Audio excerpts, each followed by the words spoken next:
Good morning, Tigers, and welcome back to the world's greatest elementary school. We hope you all had a fun 3-day weekend, enjoyed an extra day off yesterday. Tigers, we are down to our final week to collect all of our pledge money from the fun run. Remember, your sponsors can pay online, or you can bring in cash or checks to turn into school. All the pledges and donations are due this Friday, March 30th. Let's keep working to help our PTA raise all the funds they need to support Shadow Lake. Don't forget, Tigers, the more money you collect, the more prizes you're gonna earn.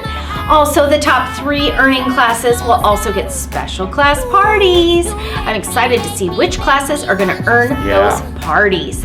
PTA completed drawings and awarded prizes for the bingos and blackouts that you earned. We'll also be drawing bingo cards at our April Spirit Assembly when we celebrate the fun run and award more prizes.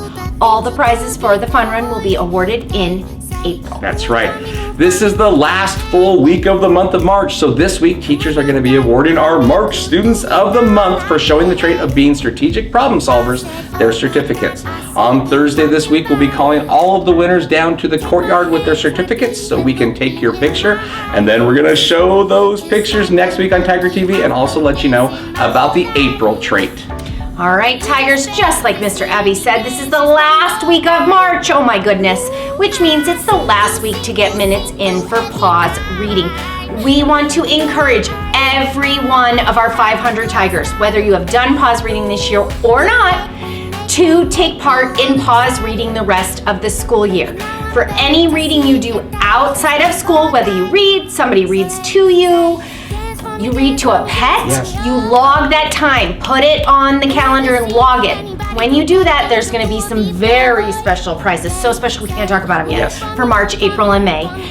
Additional prizes and drawings. Spend time at reading at home and get those logs turned in. March's pause reading logs are due on Monday or Tuesday of next week, so get them filled out and get them in. That's right. All right, Tigers, here's this week's lunch menu. Today, Tuesday is chicken nuggets. Tomorrow, we're having garlic cheese toast. This Thursday, we were gonna have cheeseburger, and Friday, pizza. We also have all those special recess programs happening this week. Lunch bunch during lunchtimes on Wednesday in the Tiger Den. We have recess club on Tuesday and Thursday during your lunch recesses. And then you can also get more mileage during workout Wednesday. Keep on earning those laps. Get those marathons and half marathons. 4th and 5th graders, green team meeting on Thursday in Mrs. Bradley's room. And we have a playground pal to welcome. Please help welcome Mr. Davis, who's going to be in this week. And then finally, our Tiger TV video production team has 2 segments for you, a special Winter Games segment and another Joke of the Week. Check it out. Welcome to the Winter Games. Today's challenge is the soccer challenge. We'll be scoring penalty kicks into a goal. Whoever makes the most goals wins. But the goals keep getting further and further.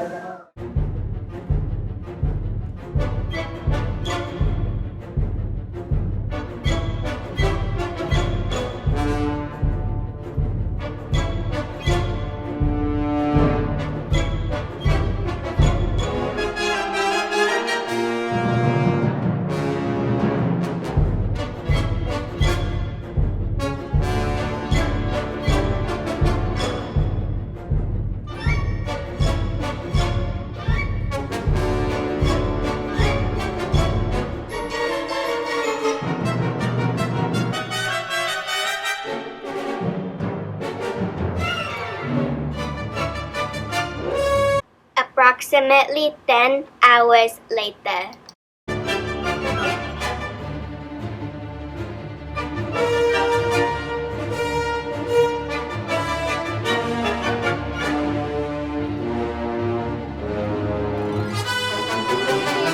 James wins!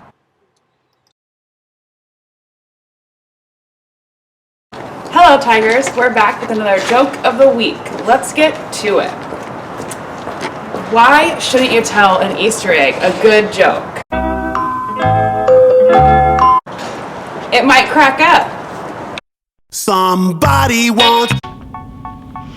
All right, Tigers, it's time to recognize more of our amazing Tigers who have been earning Tiger Paw tickets and were selected in this week's drawing.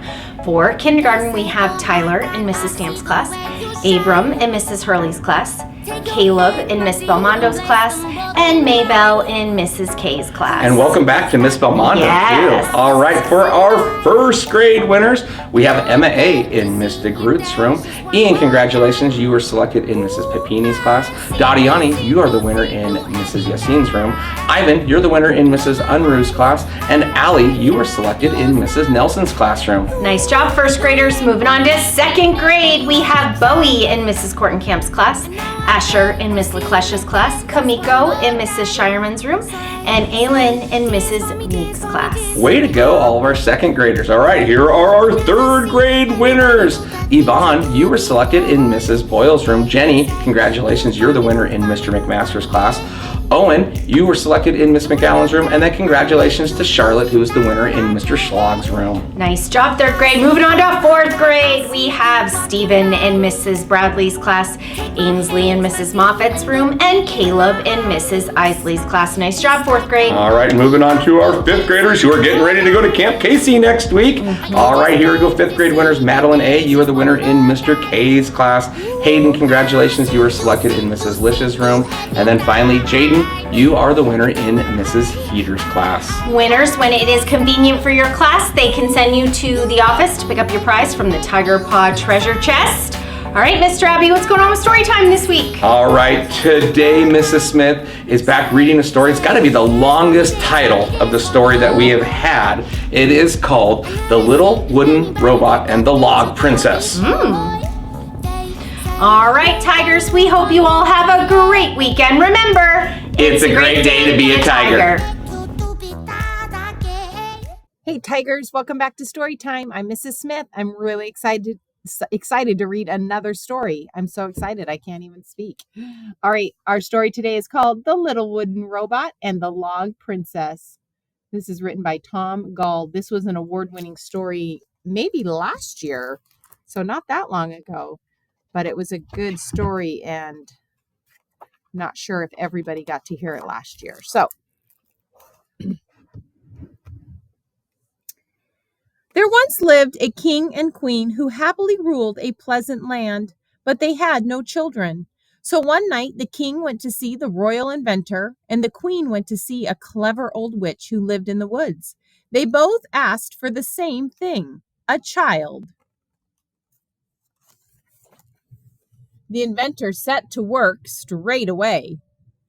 She used her finest tools and her most ingenious designs, and she built a wonderful, intricate little wooden robot. The witch took a log from the basket by her fire and used her deepest magic to bring the wood to life in the form of a perfect little log princess. The king and the queen and the princess and the robot all loved each other instantly. The log princess was bold and clever, but she had a secret. Each night when she fell asleep, she turned back into a log and would stay like that until she was awoken by the magic words, "Awake, little log, awake." The little wooden robot was brave and kind, so kind, in fact, that he let a family of beetles nest in his workings, even though it tickled sometimes. Every day the robot would wake up his log sister, and they would play in the castle and the gardens until the sun went down and they were tired out. However, one morning, a traveling circus came to visit, and the robot rushed down the courtyard without waking his sister. On the stairs, he passed a maid going up to tidy the princess's bedroom. When the maid saw the log, she said, "Oh dear, a plain old log lying in the princess's bed? What a disgrace!" and threw it out the window. At that very moment, the little robot thought of his sister. "How selfish of me," he said to himself. "She's missing out on all these wonderful things." And he ran to her bedroom to wake her up. He looked at the empty bed in horror. "Where's the log?" he cried. "Oh, that?" said the maid. "I threw it out the window." The robot looked out and spied the log rolling across the courtyard.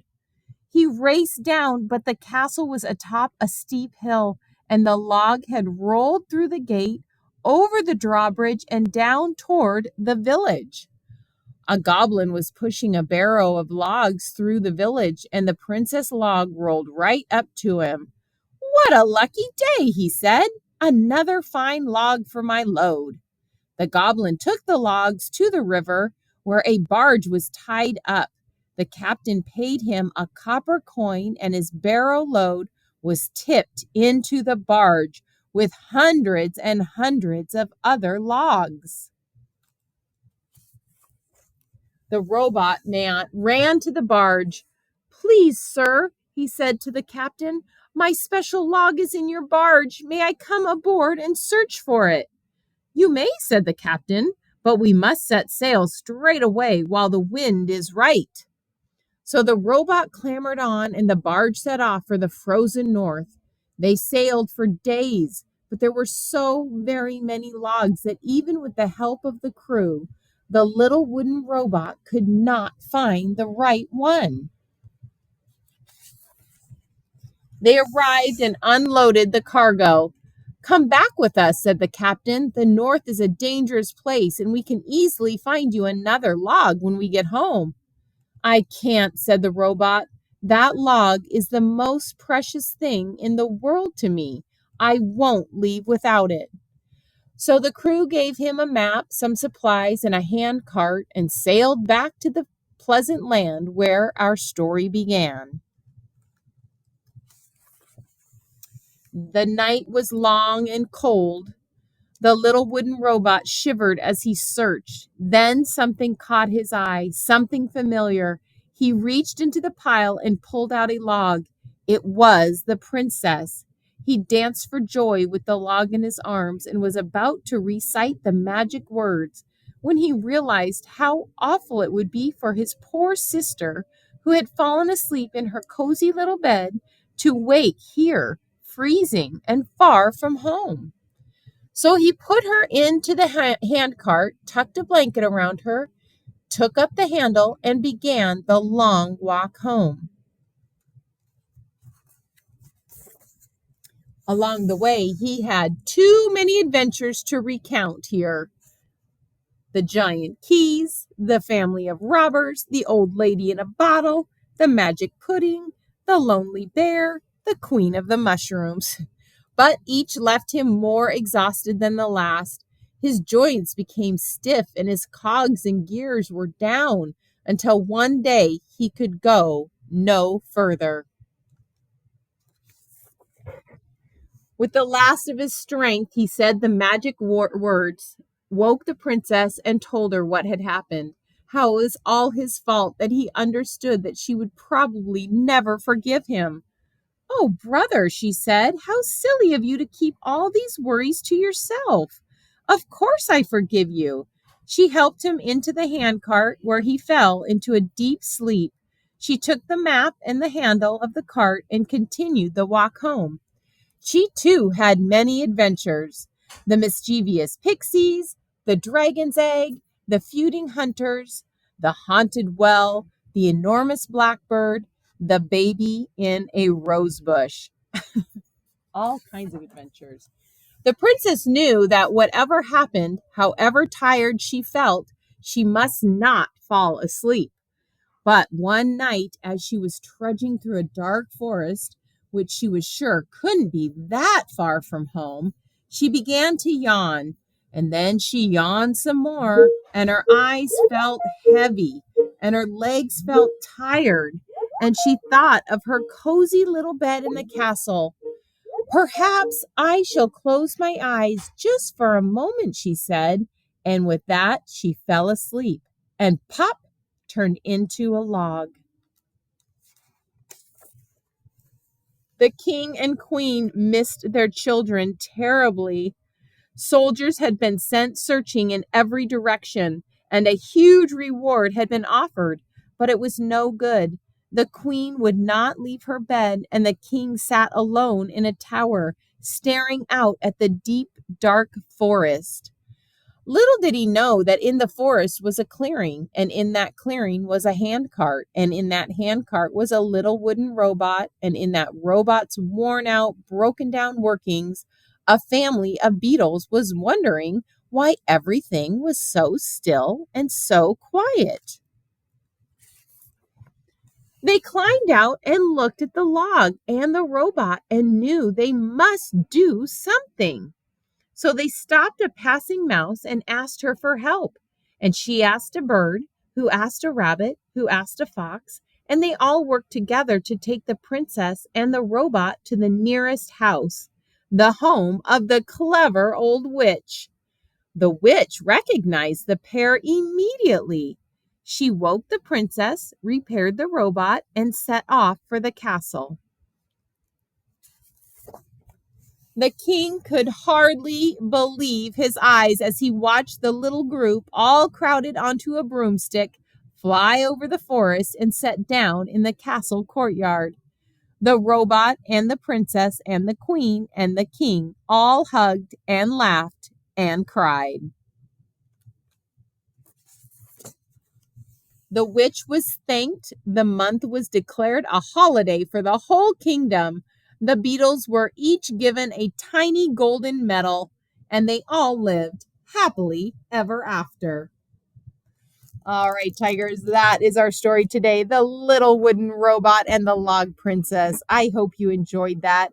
You know, sometimes when we are going through different things and difficult times, we want to make sure we talk to our friends, our family, our counselor, our teachers, share those things so that it doesn't seem so troublesome, right? Just like the little robot, he took it all on himself. And then the little sister said, "Why didn't you tell me? I could have helped," right? So remember that if you feel like there's something that's really weighing heavy on you, go talk to somebody because you'll find out it feels better to talk about it with somebody. All right, you guys have a great day. Remember, it's a great day to be a tiger.